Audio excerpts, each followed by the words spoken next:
This is an analysis of the London Gang network by me, Mitchell Beyer. The London Gang was located in, as you guessed it, London, where they operated in a housing estate from around 2005 to 2009. So who were these guys? Well, let's take a look at what we already know. What we know is that there are 54 nodes, which in this case are gang members or people. It's an undirected network, and it's a one-mode matrix, meaning there's just one set of nodes instead of two sets of nodes with a link between them. The source of this data came from police arrests of confirmed gang members, which means there are most likely more members than what we have right here. There are 4 types of links. The first link is just when 2 nodes or gang members are hanging out. So in this case, we have Alfie and Oliver hanging out drinking some tea. The second type of link is when 2 gang members co-offend together. So in this case, Alfie and Harvey go and rob someone or a bank together. The third type of link is when Alfie and Frankie go and do a serious crime together. The fourth type of link is when they do any of the past 3, but they're also brothers or related. So what do we want to find out about this gang network?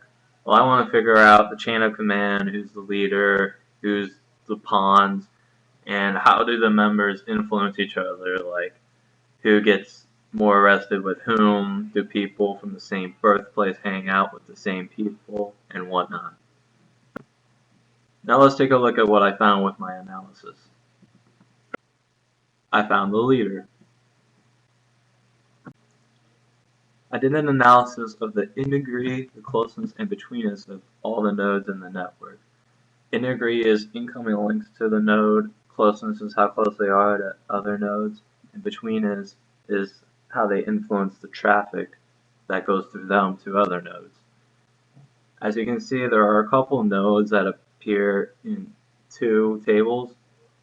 For instance, node 14 appears high in degree and betweenness, and you would assume that these nodes were the higher ranking people. And you can see in the bottom right table is one of the lower ranking nodes because it has very low closeness between us and not very much interaction with the nodes.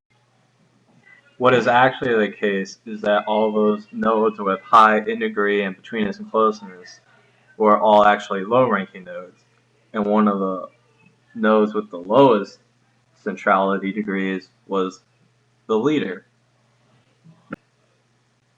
Next, I did a CAP test on the rest of the gang network, which would help decide or show if there's a correlation between arrests and the people that the nodes hang out with. In this case, the only numbers we care about are the 2 numbers I highlighted. And what I want, or we want, is a p-value closer to 0.05. So as you can see, they're not quite close, but they're not terribly far away from 0.05. So this means that there's a correlation there, maybe a causation, but it's not very strong. This is a visualization of the network I made using Gephi. In this visualization, I color-coded the links, which are the arrows to the nodes, by birthplace, so you can see how a lot of people from the same birthplace ended up interacting with the same node. But with a couple nodes, they're all kind of mixed up with the birthplaces. Also, the nodes are color-coded by their in degree, so white is very low in degree, which is basically no links incoming, and light green to dark green is higher in degree, meaning a lot more links incoming. And you can see one node in the very top right all by himself, which I assumed is a gang member that was confirmed, but he ended up having no links to any of the other nodes. In conclusion, I found that the leader would rather send information to one gang member and have that information spread out to all the lesser ranked nodes rather than talk to them or interact with all the other nodes by himself. There is no correlations or strong causation between who the gang members interact with and how often they're arrested or put in prison or convicted. Also, that there's a lot of gang members that were not confirmed because there's one node that has no links to all the other gang members, but he is still part of the gang, which I thought was very interesting.